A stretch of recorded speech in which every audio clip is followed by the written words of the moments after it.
Hey, what's up, everybody? Welcome to the West Coast Sports Podcast. I'm your host, Richard Frias Guzman. And on today's episode, I will be talking about the Lakers and Dodgers and the Raiders. Maybe not in that order, but I will just be giving you guys an update on all three teams, as this is episode 134. It has been quite some time since I've actually recorded a podcast. I can't tell you guys, it's just been a little bit of a crazy couple weeks. Just been really busy with work, really trying to go in and get myself acclimated there.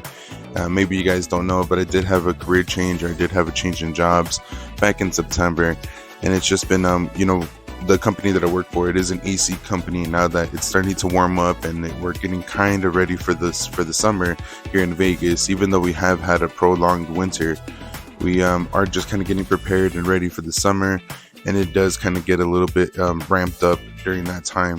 So it has been a little bit busy for myself, just trying to go in and get it acclimated with all that, just trying to go in and make sure still have a bit of a social life and everything as well, going out here and there with family and friends, But for the most part, definitely wanted to get this podcast up for you guys. It has been probably, I think, almost 2 weeks since I recorded a podcast. And today is Wednesday, March 29th, 2023. I'm recording this on an early Wednesday morning. Just wanted to go in and get this going for you guys, so then that way we can talk a little bit about sports and kind of talk about all three teams that we know and love. Maybe it's not all three teams, maybe it's two or one of the three, but whichever one of them, if you do have any kind of time, whether if it's on here, YouTube, any of the other platforms that I listen to or that I post on, Spotify, you name it, pretty much available on any single platform that you can think about, and including YouTube. So if you haven't done so, definitely go and check out the YouTube page. It's the same as right here, West Coast Pod 702 or West Coast Sports Podcast. Definitely, you don't want to miss it. Go ahead and click that subscribe. Go ahead and click like on any single one of the episodes that you guys have. And if you're following me on any other platform, please make sure you go and follow me or subscribe, please. It'll definitely help me out on increasing my numbers and making more and better content for all of you who listen.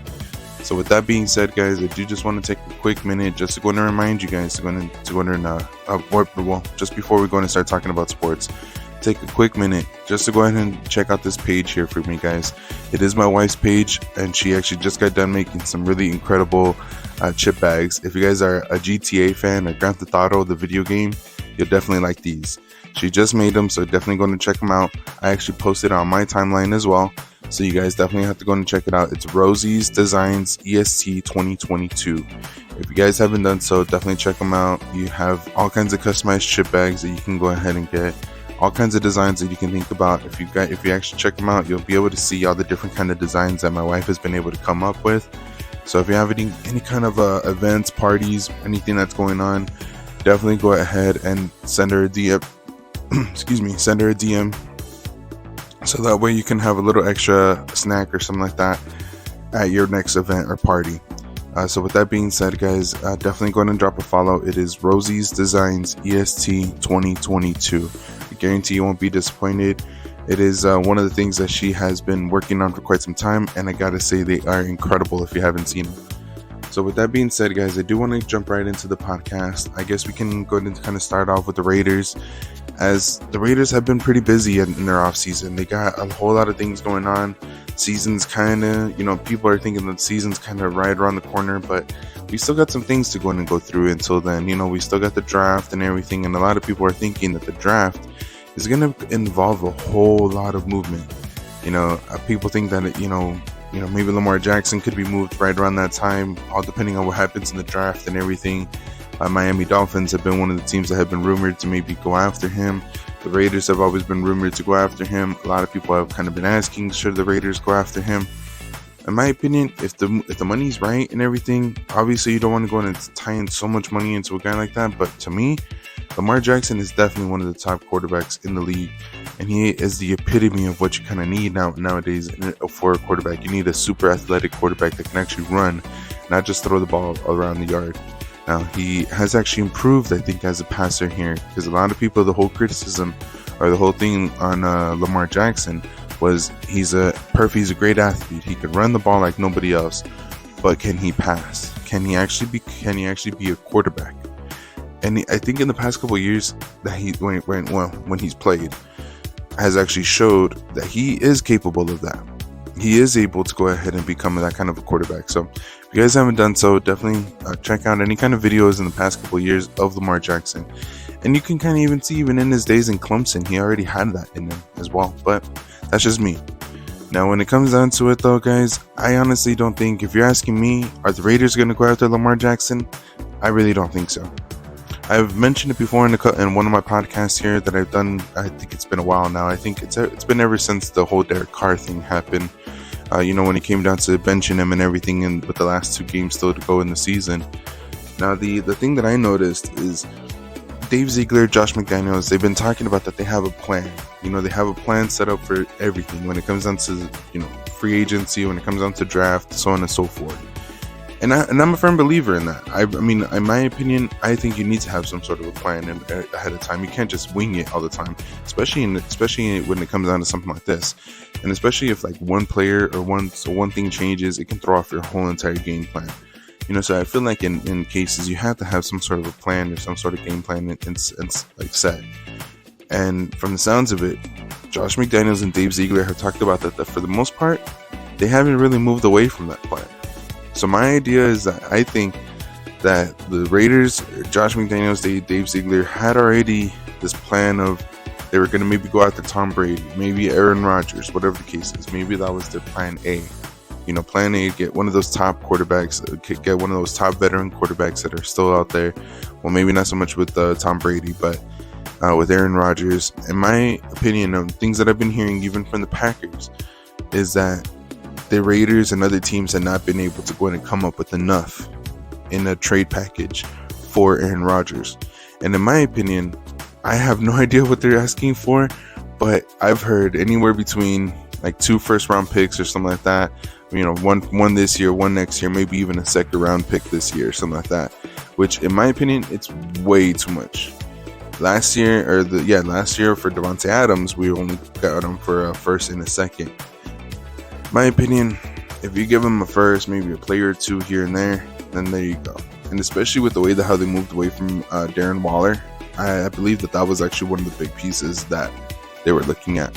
When it came down to the Packers, I believe the Packers were really interested in Darren Waller, and when the Raiders didn't want to make it happen with the whatever trade package the Packers wanted, they decided to go ahead and just move forward and just trade away Darren Waller either way.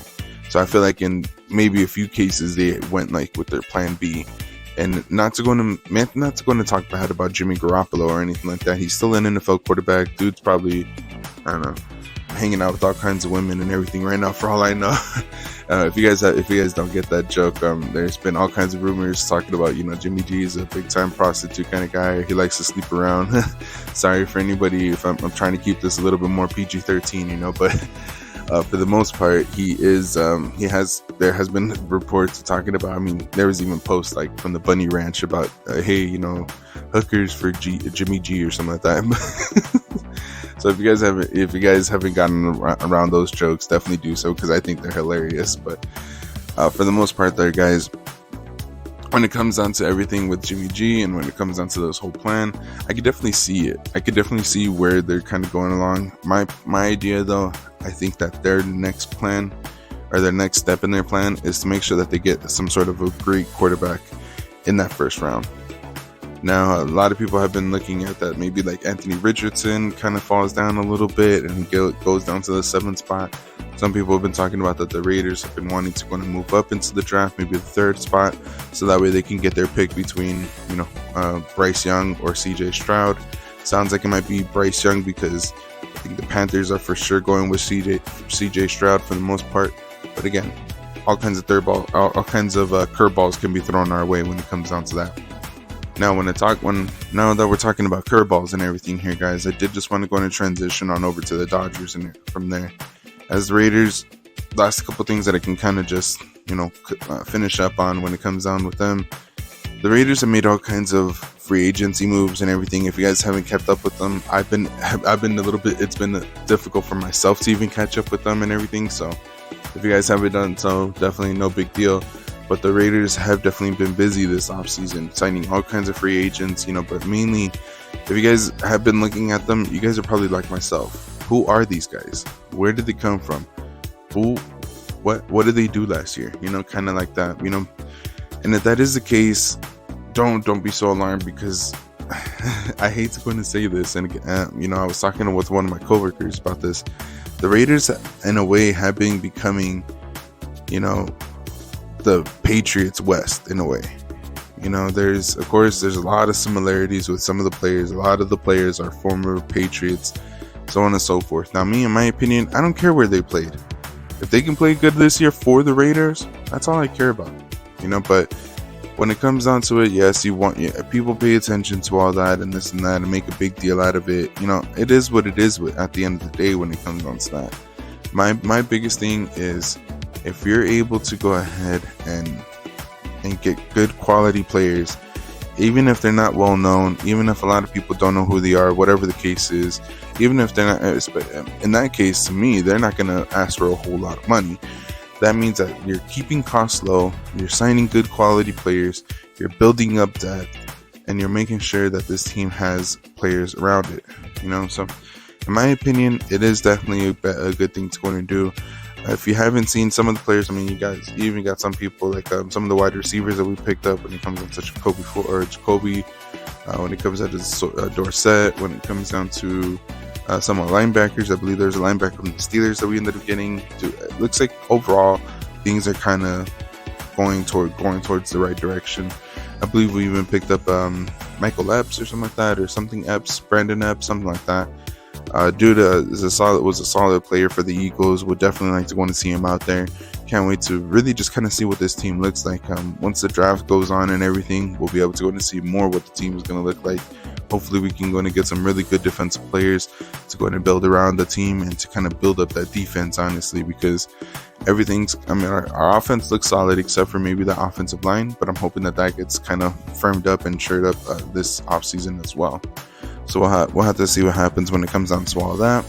But overall, guys, did want to go and just transition on over to the Dodgers here for a quick second, as they are gearing up and getting ready for their opening season, for their opening day, for the season there. I want to say it's either tomorrow or Thursday, if I'm not, or Friday. If I'm not mistaken, the 30th or 31st. So it's really, really exciting to go and see, or really, really exciting for another season of baseball, even though last season didn't go all that great compared to how we wanted it, of course, right?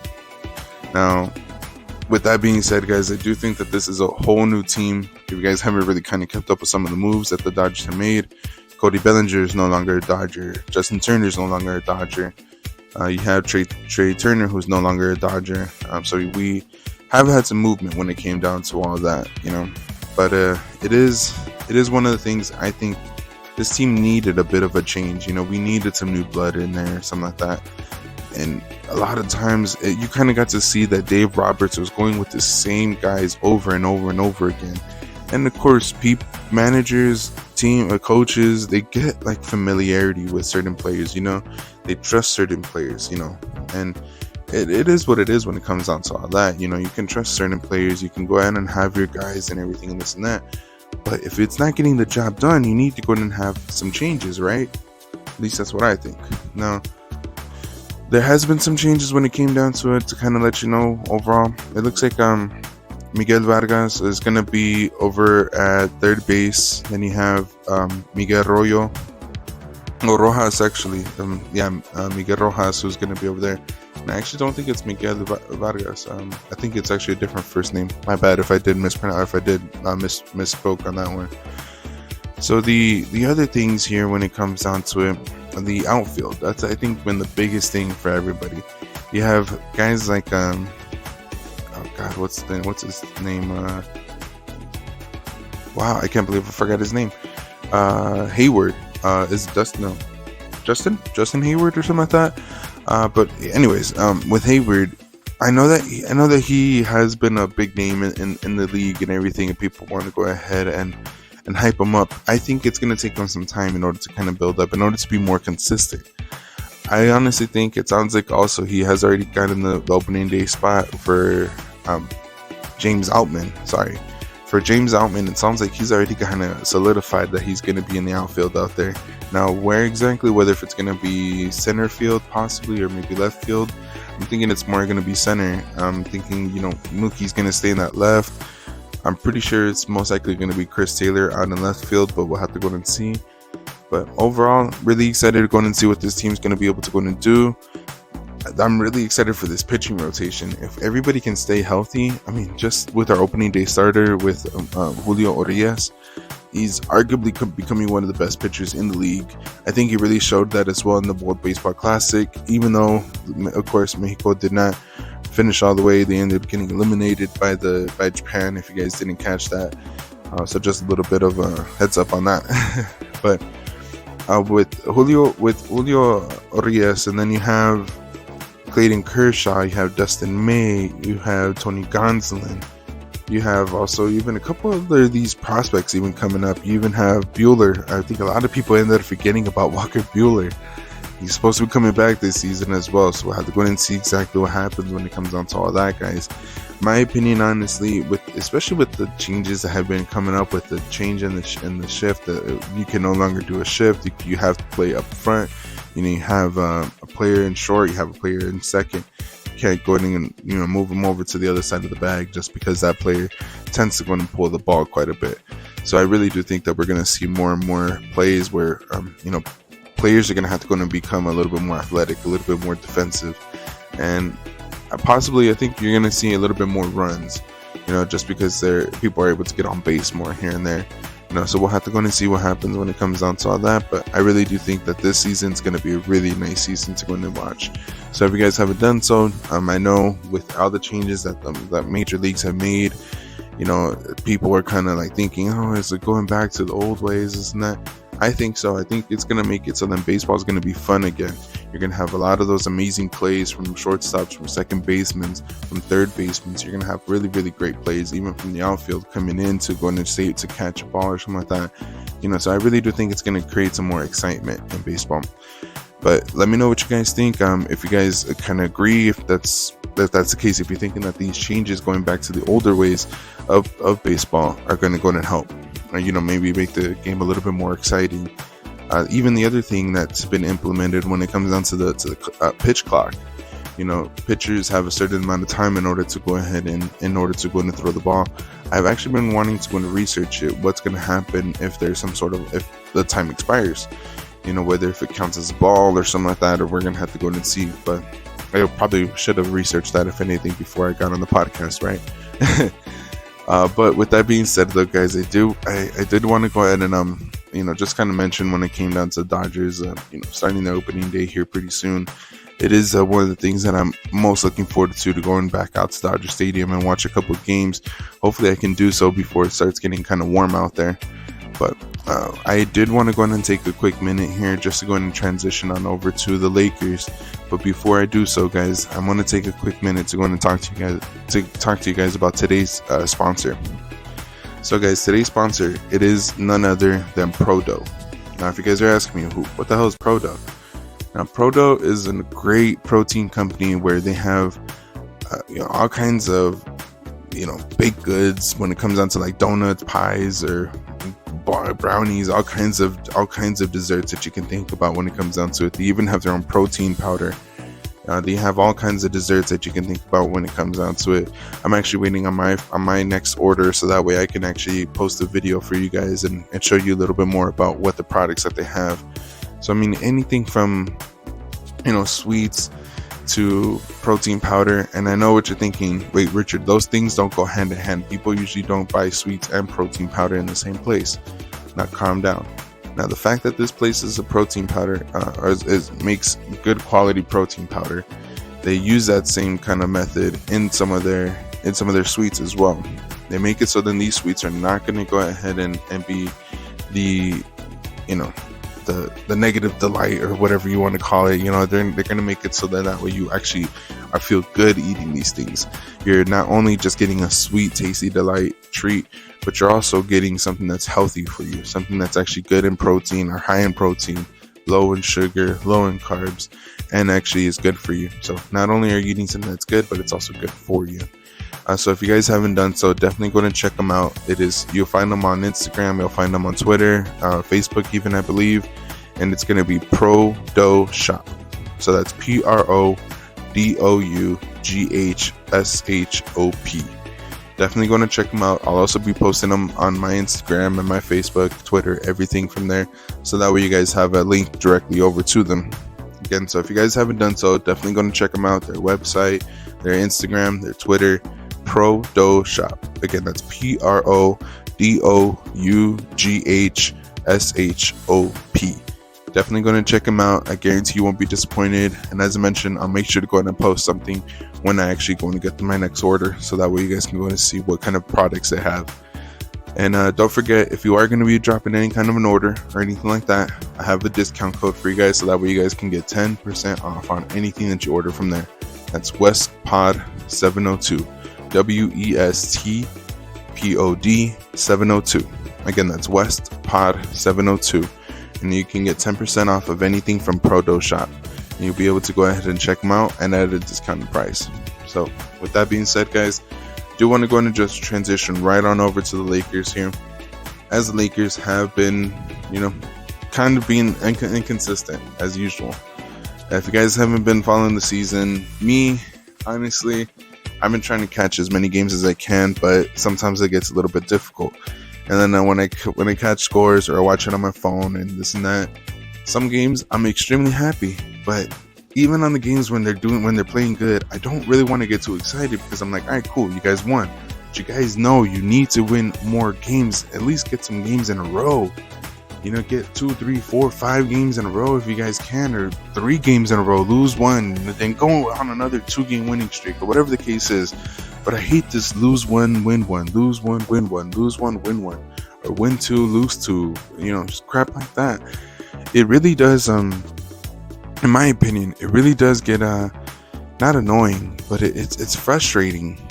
You can clearly see that this team is capable of being able to go and do more. Maybe it is that they're just playing with their food or something, maybe it is that they're just trying to get into the play-in tournament, or they're just trying to squeeze on into the playoffs, and then from there just wreak havoc on everybody. Of course, there's been all kinds of changes when it comes down to it and everything. LeBron James came back very unexpectedly when it came down to and so it is definitely exciting to go and see what's going to be going on, or how this team's going to be looking now that we have more like 7 games with LeBron James rather than 3 games from what we were thinking about.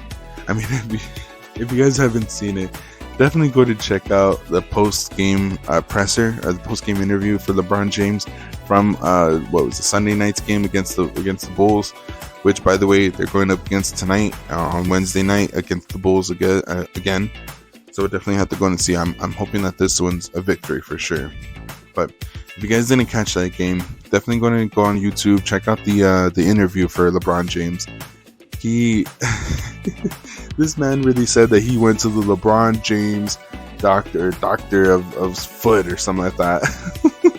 The LeBron James of foot or something like that. I'm sorry, but if you guys haven't seen it, definitely go to check it out, because that thing has to be so hilarious. The man really said that he denied 2 doctors that recommended he needed to have season-ending surgery. So, in my opinion, this gives me a whole nother level of respect to LeBron. I know a lot of people can probably talk all kinds of crap about him and everything and this and that, but the man literally denied season-ending surgery to continue to play. He says he feels good. He says he feels good on it. Didn't wake up with maybe a whole lot of pain or something the next day, and he's going to continue on. That, to me, shows that the guy really, really cares. It's like they say, basketball players tend to want to play basketball, right? That's just me. If I was a professional athlete, honestly, I hope my boss doesn't hear this, but But honestly, if somebody would give me the opportunity to go out and play professional basketball or professional football or something like that, and plus if I was good too, right? Or professional baseball, whatever the case is, if somebody gave me money, the exact same money that I'm getting paid right now, in order to go play a professional sport, I'll do it. Without a doubt, I'll do it. I don't know, and maybe I'm wrong or something like that, but to me, it would never be about the money. I love all these sports, and I would love to go and play a sport for free, or not for free, but to me, you're playing a game. You're playing a game, and you're getting paid for it. It's like the people who get paid to play video games, in a way. If you're doing something that you already like doing, and you're getting paid for it, shit, why not? But in some cases, maybe to some people, the money aspect actually gets in the way, and they actually think like, oh, I should be getting paid more for this and this and that, blah blah blah. But I don't know. But again, that's just maybe that's just me. When it comes down to it, I really do think that it is a big thing with LeBron doing this, because it shows that he actually has a certain level of care, whether if it is for the Lakers, whether if it is for his teammates, or for himself, whatever the case is. If he's doing this, it shows that he's not selfish whatsoever. He cares more about this than he does about his foot, And of course, I mean, if it worsens, or if it gets worse or anything like that, he's gonna go ahead and he's probably gonna shut it down and just rest up and maybe get that surgery and everything, But at the end of the day, definitely gotta go and respect the man. Definitely gotta go ahead and understand that this is a big deal. Gotta go ahead and see how he is questionable for tonight's game against the Bulls. That last game against the Bulls was kind of I'm really thinking that it's just a matter of, Darvin Ham really needs to go ahead and look at his team and be like, do I really want to go and continue to go and put smaller guards out there when I have these guys who are a lot bigger, who have more size? Especially in a team like the Bulls that are so heavy, have so many wing players, so many bigger players, like those medium-sized players that are above like 6'5", 6'6", but shorter than like maybe it's like 6'10", or maybe reach right at that 6'10" mark. But then you have a whole lot of guys. You sit a guy like Rui Hachimura, who's going to be able to go and provide some size, who's going to be able to go and provide some defense for some of these players, against some of these players, rather than having a Dennis Schroeder on DeMar DeRozan or something like that, But again, maybe that's just me. A lot of people have been kind of mentioning that. A lot of people that are Laker fans have been mentioning that maybe Darvin Ham really needs to go ahead and take a step back and really need to understand the type of rotations, the type of players that he's putting out there, and even kind of understand that there's a certain way to kind of coach. If you have a team who's going on a run, you want to call a timeout so that way at least you can stop that run. Maybe call a play or something like that, right out of that timeout, so that way you can at least stop the run and go ahead and maybe even go on a run of your own, but there's so many different little coaching decisions that I've been noticing, and it's hard for me to go ahead. I mean, I'm just an average casual watcher, when it comes down to it, but a guy who's had a lifelong fandom when it comes down to it, and even if you have coaches like Phil Jackson, who would usually prefer for his team to go ahead and play through it, to go ahead and actually, see if they can, achieve or stop the run on their own, play some defense on their own and be able to go ahead and stop the run. But you kind of seen that Darvin Ham I don't know whether he's trying to implement the same thing or whether if he's just not noticing it. I'm hoping that he's just trying to implement the same thing rather than the other option, because damn, I'm a firm believer in, yes, the players have to be aware of the situation that's going on. And maybe that is the situation. A lot of people have even been talking about that the Lakers are just kind of playing with their food. They're just waiting to go in and get into the playoffs. Maybe that might be true. I'll tell you one thing, it'll be absolutely crazy, especially if they finish right around 500 or something like that. I think they'll be one of the first teams like in NBA history to finish with a record close that close to 500, where you're even and your wins and losses. But we'll have to see what happens when it comes down to all that. I will be talking all about the game most likely on Thursday after tonight's game, or on Friday, so that way we can even recap another game or something like that, or kind of do a preview on another game. But with that being said, guys, I do want to just kind of cut off the podcast from there. Want to let you guys off with just a nice message of just thank you very much for everybody who has been listening to this and who continues to go and listen. I know that I have had all kinds of breaks and everything, but I will try my best to go and be consistent with this. Again, thank you very much for everybody. I hope you guys enjoyed today's episode. I will be back again either tomorrow or Thursday, as I mentioned. But until then, take care. Peace.